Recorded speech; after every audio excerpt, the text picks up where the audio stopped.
Christian parenting. You don't want to practice regulation when you're dysregulated because you're not going to want to. And you're Right. also not going to remember to if you've never practiced outside of it. So it's That's right. making regulation become actually a normal day-to-day thing that you do. Because just being a regulated person in general is going to calm the home and the peace in the home alone. Kimberly, thank you so much for taking the time to share with us today. I'm so excited to hear from you. Yes, I'm glad to be here, and thank you for just asking me to do this. And I'm praying that the Lord will use this to help families and just help them be able to get through whatever they're struggling with. So, yeah. Absolutely. It's so helpful for our families that you're going to be speaking to today. We are on any part of the scale where we are caring for kids who are expressing, difficult behaviors, challenging dynamics in the home, or they're about to be because they are feeling led towards this calling and they want to learn more and to be as well equipped as possible as they are saying yes to kids who have experienced hard things. So that being said, friends, today we are going to focus on tools and interventions for self-regulation, anger management, and coping mechanisms. And as I have shared, Kimberly is an expert in this area and she has a lot of wisdom to share with us. So, Kimberly, go ahead and just give us an overview of the work that you do and how you approach that with families and the different dynamics of those families. Yeah. So my role, and I know you've said that I am FCT, and I've been with you guys before, but my role is to really come into families' homes and just partner with the caregivers that are dealing with the big behaviors of children that they have. They can be biological children, they can be foster or adopted children, but we basically come in and we help families who are struggling, and we're trying to keep the family together. So we're trying to prevent any failed adoptions, failed foster homes, or if it's a biological home, the children being removed from the home, and trying to help with what's going on. So the range of the behavior and the range of the traumas that we work with are vast, and so a lot of the work comes with just building those core skills and coping mechanisms to deal with the dysregulation. And it starts from the top. That's why we partner with the caregivers. We're there to help support the caregivers and bring authority into the home. But a lot of times, it's the caregivers who are going to be the most impactful for their family because they are the role models to their children. We come into the home twice a week for 2-hour sessions. But outside of that, there's so much time that the family has together that I'm not a part of. And so that's why it's so important to give the skills and to teach it to the caregivers so that they can continue to implement it even when we're not there. And that is Yeah. where we see the most success, is when caregivers are willing and able to incorporate the interventions that we give them. So that's Yeah. where the most work happens, is with caregivers, and then we pour it down into the kids. I love that. And I want to start there because I think it's so important for foster and adoptive families, especially a lot, through our training, we're trying to focus on being trauma informed. And sometimes I think healthy authority can get lost in the midst of all of that, right? These are children that we are trying to establish trust and connection with. And sometimes we would equate authority with discipline that would cause disconnection or, tools and interventions that might hinder that connection. And we're so focused on connection that we are lacking sometimes. And I can raise my hand. That's been in my experience as well. So speak to that a little bit more for us, just as far as what a display of healthy authority is in these dynamics with dysregulated children and how we need to be confident in that as caregivers. Yeah, absolutely. And you hit that right on the nail on the head, because that is something that is seen very often, is the lack of authority because of trying. It's a lot of times it can be shame and guilt that the caregivers are feeling, if it's a biological family, that they're feeling from the trauma that their child has faced by having to go into foster care, and they've been reunited with their biological. Um, and at other times, it's caregivers who couldn't imagine the trauma that the child has been through. Because, we have all kinds of trauma, like I said. And so sometimes the more difficult trauma, there seems to be a little bit more of a relaxed parenting style because they don't want to upset the child, or they want to help the child just have the best life possible. But sometimes that looks like giving them structure and boundaries, but they see that as more mean or harsh. And even the child can take that in that like mean or harsh way, because they don't like the structure and boundaries at first.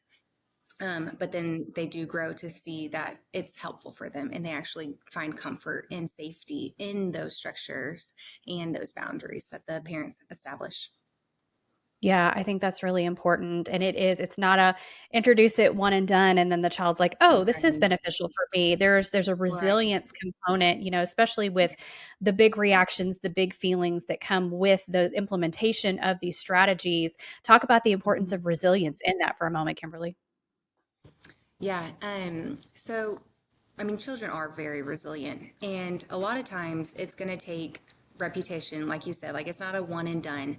Um, but because they are resilient, and as long as we can remain consistent with them, then they can bounce back from a lot of things. I mean, we have seen lots of progress with children who were deemed basically unable to be around anyone in society, in schools, just to harm. But now we see them, they're able to actually go to the library, and they're able to play with children at the park, and they're not that threat that they started out as. And so resilience, I mean, it depends on the family and the child, but you, with consistency in that love and the structure and boundaries, that's really where it comes down to, is structure and boundaries. In that parenting and establishing that authority in a loving way. And boundaries can be loving, and it can be presented in a loving way, but with those in place and the consistency of it, children, I mean, they're very resilient, and so they can come back from even the things that seem impossible. So even caregivers who think this child is impossible, we cannot continue, we cannot move forward.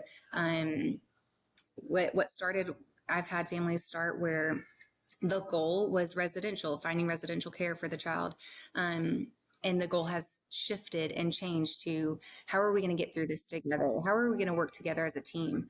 And so that alone shows that resilience in even in a family. Yeah, I So think that is so important and how encouraging that is because I think we get so overwhelmed by the behaviors. We feel like anything that we're trying is not helpful, that it does feel like a lost cause, or that as the caregivers are not equipped or we're failing. So hearing the hope that you're sharing of kids where it's been one extreme and then you see progress, I think is so encouraging. And so the magic question is, where do we start with those types of exercises with our children, with the healthy implementation of boundaries? Like, what's a good starting point? absolutely. Great question. So for NFCT, one of the very first things we actually do, and it's going to get a little loud in my background, but NFCT, one of the very first things we do is a solution card. And we do it in the very first, our joining session with the caregivers, because we meet with them first. And we actually do every intervention we do with the caregiver first, and then we ask permission, can we do it with your children? And it's also to help them see what we are doing. And so what we do is the solution card, and it's basically an index card with caregivers. It looks a little, I've made it a little bit funner for children, so I kind of have one right here. So this is what it looks like for the children. And I'll talk about that. But we start with an index card, a solution card, and I always ask the caregivers to write 5 things down that they do that help calm them down. Because again, they're the role model, they're the example. And so the more that they're regulating themselves, the more the child is going to see that they're regulated, and they're going to feed off of that regulation. And so we always start there, and we write down 5, and then my name goes at the bottom of their index card, because anytime crisis comes up when I'm working with a family, I always ask them when they call me, have you done your solution card? Because I Hmm. want them to get into that practice of they turn to that first. And a solution card can include, it can include like deep breathing. There's all kinds of deep breathing. It's not just deep breathing in and out, but there's different types like lion breathing and dragon breathing. Um, and then there's also people like to journal, people like to go outside, people like to read their scriptures, people like to take a bath or shower if that's realistic. I always ask, make sure it's realistic and it's something, because sometimes people will put like build a fire. Well, we can't always build a fire outside when we're in the middle of crisis or when we're in the middle of, escalation with a child. And sometimes it's just, you have to walk away and excuse yourself and go to your room. And sometimes the child will follow, and you have to let that child know, because oftentimes with attachment issues, children, when there is escalation, they will hover with the caregiver and they will not let the caregiver have a moment to breathe. Yeah. And so we let that child know, you're safe. I'm going to address this with you, but I need 5 minutes to calm myself down. You're being that example. I need 5 minutes to calm myself down so that I can talk to you in a kind voice. And you're just Yeah. kind of being that example for them. And so it takes a few times and it takes a little bit before they realize, okay, I'm okay if they walk away from me. They're going to come back to me and we're Yeah. going to reconnect. And so you just allow that, let them know that there is that safety. Like, I'm going to reconnect with you. I'm going to talk to you when I can be calm to you, because that's not fair to you if I'm yelling at you. Right. That's not helping you. And so there's all kinds of ideas, but I start there. And then it can also be people. So people that they reach out to can be on their card. It can be like a close friend, a sibling, a mom, whoever they turn to in times of like crisis or times where they don't know what to do and they have all these feelings and they need to vent. Um, and then I'm at the bottom. And so that's where we start. Or with children, if they're really, really little, I like to read this book to them, and it's about calming down. So it gives them ideas. So maybe finding a book about being calm or just trying different calming techniques. And then we build their own solution card. And so we talk about times when they feel like this and times when they feel like this on their thermometer. And then we cut out, it's a little activity that we do, but we cut out and print. These are the different calm activities that they can try. So they get to choose what they would like to try, and then they glue them onto their solution card. And then I ask both caregivers and children to make sure that the solution card is in a place that's safe. It's not going to get ripped up during behaviors, or if there's other kids or if there's animals in the home, make sure it's a safe space and it's like in a location that they'll see often, because I want them to practice it very regularly. So one of my tips is to practice regulation when you're regulated. You don't Mm. want to practice regulation when you're dysregulated, because you're not going to want to. And you're Right. also not going to remember to if you've never practiced outside of it. So it's That's right. making regulation become actually a normal day to day thing that you do. Because just being a regulated person in general is going to calm the home and the peace in the home alone. So Yeah. that's why it's important to practice it when we're not dysregulated. Yeah. Um, so that's kind of where we start. We start with the solution card, and that is the activity I want you to do with the parents that are there. And I want you to have some index cards and have them write down 5 things, and then practice it, put it into play, because a lot of times what we think is going to calm us down or what we feel like calms us down doesn't always calm us down. That's And so right. that's something that it's started at the beginning of our program, but all throughout the program, we revisit almost every session. Have you practice your solution card? What's working? What's not working? And then I'll actually give them tools. I do guided imagery, meditations with children. So there's a video I'm going to send to you. It's called The Melting Video. In kids, I'd say 10 and under, really, even 12 and under, really enjoy this video. And practicing it when they're regulated and when they're calm is best, so that when they hear it, they may not want to do it when they're in the middle of a meltdown, but just play it in the background. And then they can start, and you model it, do it too. Caregivers, I always emphasize, you have to do this too, because if they see you doing it and they see that it's important to you, they will want to do it too. That's good. So the level involvement of the caregiver is the key, really. So, I love that. That's fantastic. I have to ask this question because I've experienced this with my own daughter, and I know that other yeah. families have experienced this as well. Is our Hmm. children who, as you're guiding them through these practices that you're talking about, they start to recognize, and almost there's some remorse and some self-loathing that happens on the other side of the meltdowns. And so then they make statements when they de-escalate and you've brought them down. They're like, I'm a bad kid. Why can't I be better? Why can't I be different? Why do I have to be this way? And so there's an unhealthy pattern of negative thinking that happens with the child. So can you speak to that for us for a moment of how to just reinforce, because it comes back to that confident authority that you were talking about in the beginning. Like, we don't Hmm. want to coddle, we don't want to just give them that trauma card that they can play over and over and fall into healthy, unhealthy patterns of thinking. How do we balance bringing them back to a place of healthy thinking and reaffirming them without feeding into um, any type of a victim mentality that they might be falling into? Right. That's a great question. And that is very frequent where there is that remorse because they are truly remorseful for their behavior most of the time.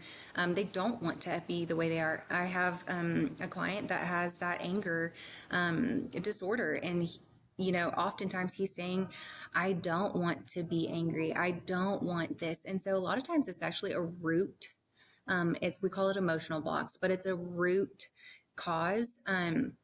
And so once you can get to that root of whatever is really stirring up that behavior, because a lot of times the behavior is completely, um, it's irrelevant to what's actually they're feeling. And so finding that root helps. But let me give you a better suggestion for like when it comes to like caregivers being able to address it, because I know that that's hard to have a caregiver try to address an emotional block because it's not easy even for like FCT practitioners either to be able to identify it and then help them get to that place. It's not an easy process. And so something that's a little easier for a caregiver to be able to implement is I call it the three C's. So there's calm, connect, and correct. And so you first focus on calming when they are escalated in their behaviors, because children are going to have behaviors. That's kind of their form of language. It's inevitable. We can't expect perfect children who are not going to ever, especially children who have been through trauma. They're going to have that behavior and that outburst. It's kind of just their way of coping, but until they have the right words. But the first is to calm. So I always try to say as minimal words as possible that a caregiver can give, but just creating that calm. Sometimes it's just a calm hand on the back. Sometimes it's just like some, depending on the child, some like touch, some don't, but you can just hug them and hold them while they're having their outburst and crying.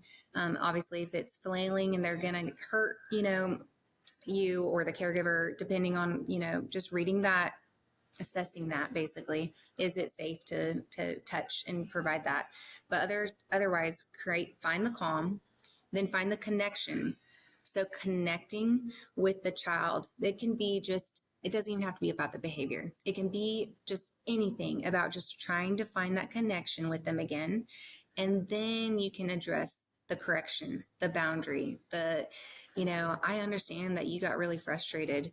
Um, that's not how we can and giving them how you want them to handle it, like how it's the better, more appropriate way to handle whatever it is. And sometimes in that connection time you can find the root of what really was going on. A lot of times their behavior and what's really going on with them don't match.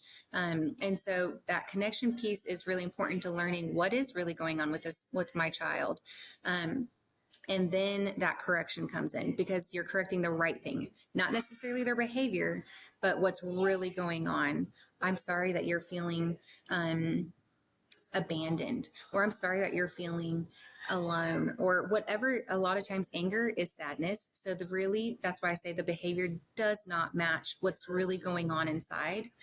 So finding that and then correcting that you can feel this way, but let's find more appropriate ways to handle that, or give them the words to be able to express that to you because they don't have the words a lot of times. So the three C's. That's fantastic. fantastic advice, and I love that, and I wanna lean more into anger management because I think that's Mhm. probably some of the biggest behaviors that do scare us as caregivers, whether it's bio, foster, or Yes. adoptive children, not knowing how to regulate or de-escalate that, especially when it goes from 0 to 60 so quickly, and so I love that you talk about anger is sadness, and that is the way that they explain that, and so you had mentioned just a few moments ago, and I absolutely agree with this 100%. It's been a fantastic experience with our own daughter and seeing some huge strides that we've experienced with her is the more language that we give them to express what they're feeling inside, the better you can make strides and make progress in helping those de-escalations. And then they become fewer and fewer over time, which is the goal, right? To teach Yeah. them healthy coping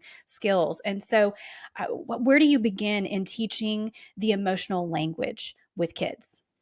Yeah.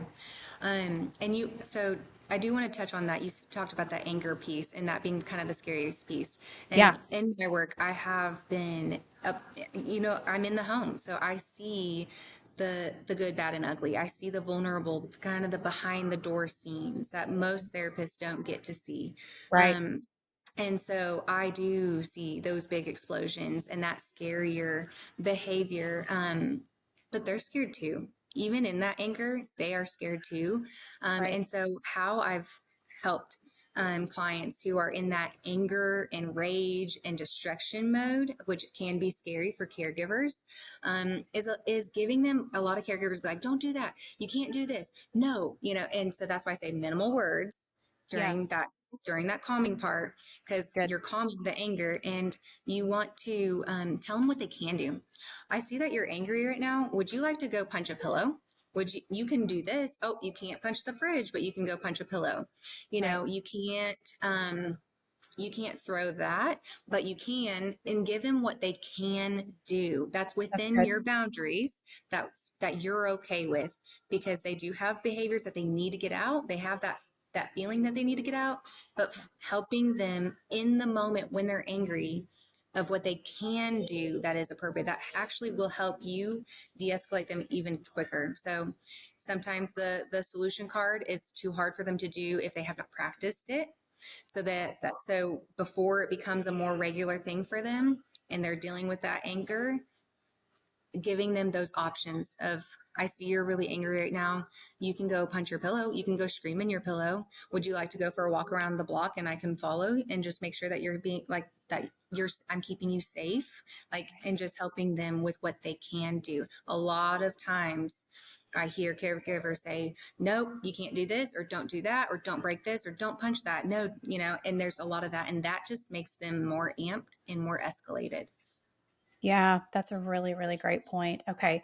I mean, fantastic advice. I'm taking away so much from this. And I know we need to close out our conversation today just for the purpose of time. But I do Mhm. want to touch on just really quickly, with your permission, Kimberly, talking about Yeah. coping mechanisms. Yes. Children who have experienced trauma, who have not had the reliability and consistency of stable caregivers or a Mm, healthy expression of love and authority, they do mm, tend to turn towards unhealthy coping mechanisms. And I mean, yeah. it can come to the mind, just anybody who's listening to me speak right now can think of all the lists of the ways that they turn to these unhealthy coping mechanisms. And so, what interventions and what advice do you have for caregivers who maybe have a child in their care who that is their path right now? They are turning to the unhealthy coping mechanisms and they want to correct the ship, or they want to try to head it off. Perhaps they have a child in their care that's younger and they just want to point them in positive directions in terms of coping mechanisms. What advice do you have? Yeah. Um, what I what I want to start with is making sure they're in therapy. Getting into living well, getting into some kind of therapy, play therapy, because what it's really going to come down to is talking out what is happening, depending on the age. But the younger ones are going to act out, and it's just going to look a little differently.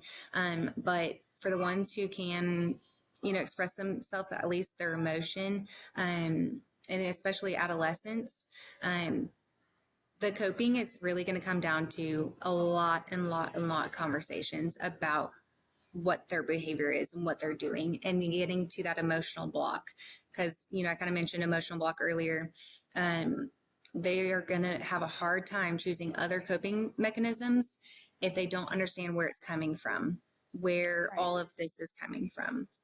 So I know that's hard. It's hard. It's hard because there's so many interventions that we do about coping mechanisms, and they're really deep and they're really in detail. And so that's why I mentioned just making sure they're in therapy. But as a caregiver, what you can do is just trying to have that open communication conversations. A lot of times it's uncomfortable for caregivers to talk about the inappropriate, especially if they're teenagers and it's sexual Right. behaviors. Right. Caregivers have a really hard time addressing it and talking about that. Sometimes it's drugs. Sometimes it's, like you said, the list is endless of the kind of coping mechanisms that can happen, cutting, all kinds of stuff.